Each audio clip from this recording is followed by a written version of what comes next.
If you want a discount on the one-shot kit that I'm going to be dropping this Saturday, I've previewed it in a couple of videos, and the beat I'm going to show you today actually uses some sounds from there. Then make sure you are part of my email listing. If you've downloaded a drum kit, you should already be part of it, or you can just join the Discord and I'm going to post a discount there, so be on the lookout for that.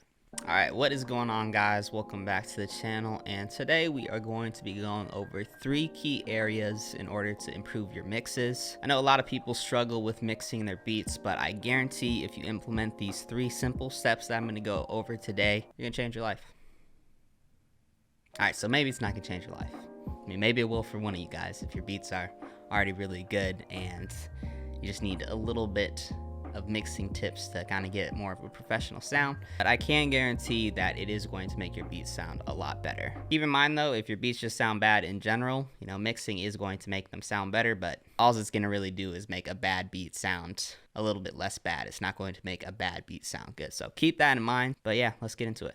The first thing I want to talk about is actually sound selection. And you might be thinking, what does sound selection have to do with mixing? It has everything to do with mixing because sounds are what you're actually going to be mixing. If you choose bad sounds that don't work well together, then no amount of mixing, EQing, or whatever is going to make it sound good. So you have to make sure that the sounds you're picking work well together. So here, let me show you what I mean by that exactly. So here's a beat that I did for one of my Cooking Up with Dylan episodes where I made a beat for Take Care.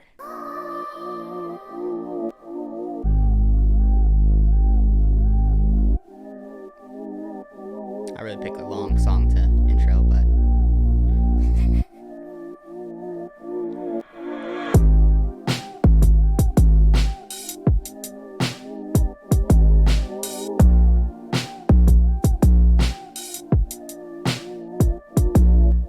if you listen to this song that's already been mixed, everything has enough space, everything sounds clean, nothing is like interacting with each other in a negative way where it just sounds muddy and, you know, bad, essentially. So one way to kind of see whether sounds are interacting well together or they might not interact well together is, one, if it's like a similar sound, like let's say you have 2 pads, if they're, you know, really full, kind of bigger sounding pads, most likely those probably aren't going to sound good together.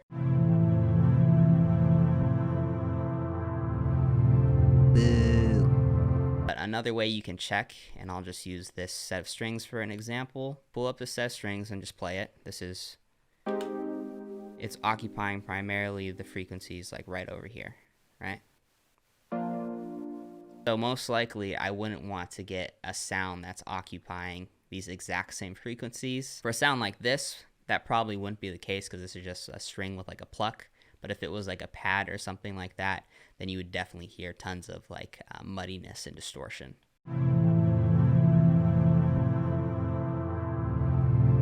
There are some cases where sounds will be occupying the same frequency. For example, if I look at this set of strings right here, primarily occupying the frequencies right here. And then if I look at this other sound that I have, this reverse sound, let me just play the loop again. So that was the strings that were just over there. And technically, this has a pretty similar range of frequencies that it's occupying, but because of how this beat is structured, they're not really going to clash very much because right here is the highest point of the strings, and then right here is the highest part of this little reversal section. So even though they're in the same frequencies, because they're not playing at the same time at full volume, you're not going to run into any issues. Now, when it comes to drums and sound selections in relation to mixing, you really should not have to do very much to your drums if you're using good drum sounds. For example, I'm using my drum kits, the Only an 8-bit drum kit, which I'm sure a lot of you guys that have been watching me for a while have seen me use in literally every single video, because unlike a lot of people, I actually like use the stuff that I make. So, you know. But yeah, if you look at my drums right here, I don't have any effects on any of these because they're already pre-mixed.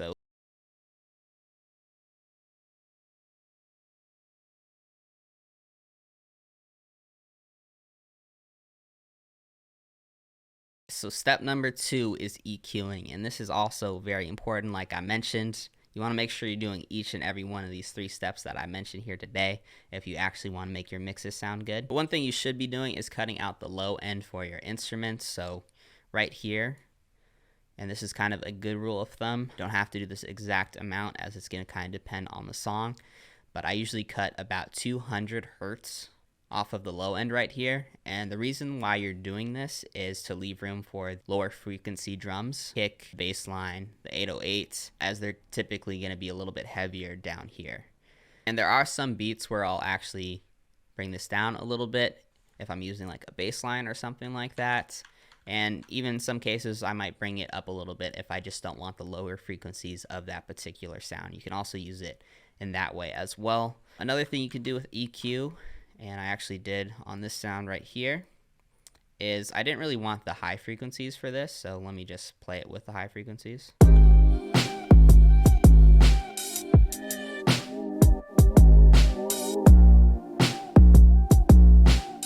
And so I just took them out. Like, all you have to do is kind of just listen through.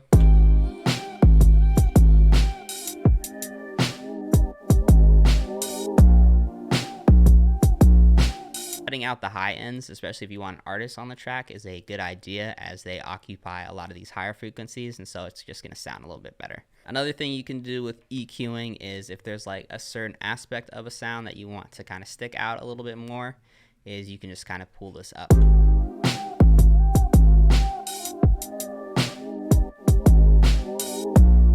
Or you can also pull it down like this if you want to get rid of a particular sound. But to be honest, for me, I usually just keep it pretty simple, and I'll just take out some of the high ends and the low end out of certain sounds. Some sounds though, like sounds that are in my one-shot kit, all I did was cut out the low end because I already mixed the sounds as to how I wanted them. So, you know, feel free to do that. Get one-shot kits, VSTs, etc. that you don't have to add a bunch of effects to, because it's going to speed up your workflow a lot. There are some people that will EQ like literally every single sound and take out like just a little bit of like noise and stuff like that. And you can do that if you want, but to me, I feel like that loses some character of the sound. But yeah, when it comes to like cutting out frequencies and stuff like that, even like the low end, like I mentioned, you know, do what you want to do. 200 is probably pretty good, but an artist is not going to ask you, did you cut this by 200 hertz though? Did you cut the low end out by 200 hertz? They just want it to sound good. So at the end of the day, you know, use your ears, but good rule of thumb, like I said before.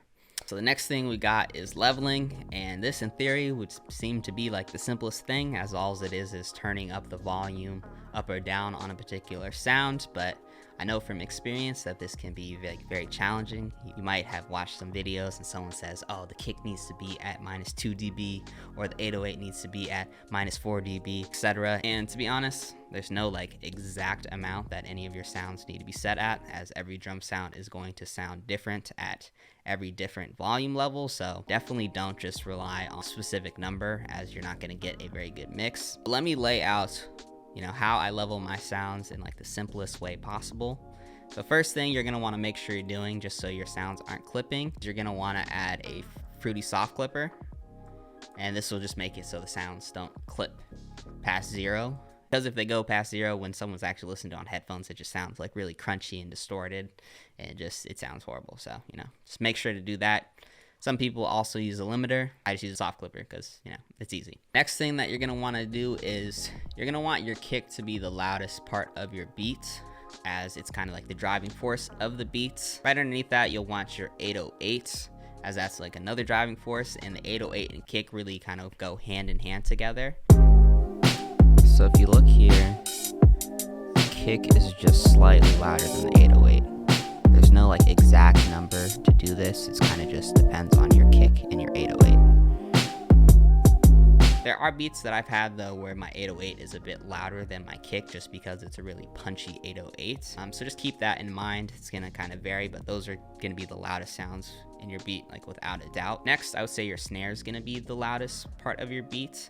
And I actually did a video like kind of really breaking down and going into leveling, and I'll just have that at the end. It's like how to make your drums knock, so definitely watch that as I go into more detail in that video. But the reason why you're going to want those sounds to be the loudest parts of your beat, as they're kind of like the driving force, establish the rhythm throughout the beats. And any of your other drum sounds, if you, for example, if you took out, you know, your snare, clap, that's hitting like constantly throughout the beats, and your kick in 808 is just gonna sound weird. So for example,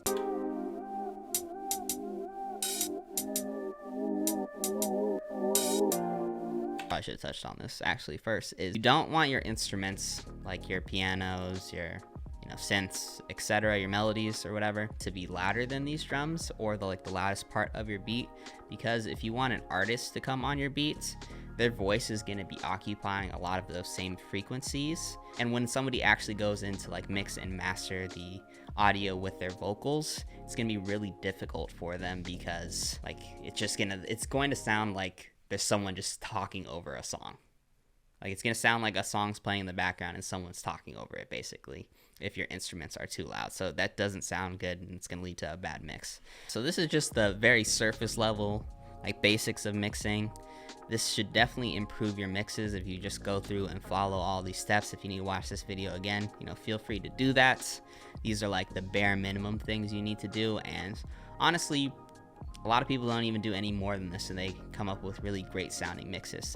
But yeah, hopefully you guys enjoyed this type of video. I'm definitely happy to do more of these like really technical videos if you guys want. Shout out to the Discord for recommending this video. Definitely join if you have any like certain requests and whatnot. And yeah, I will see you soon. Peace.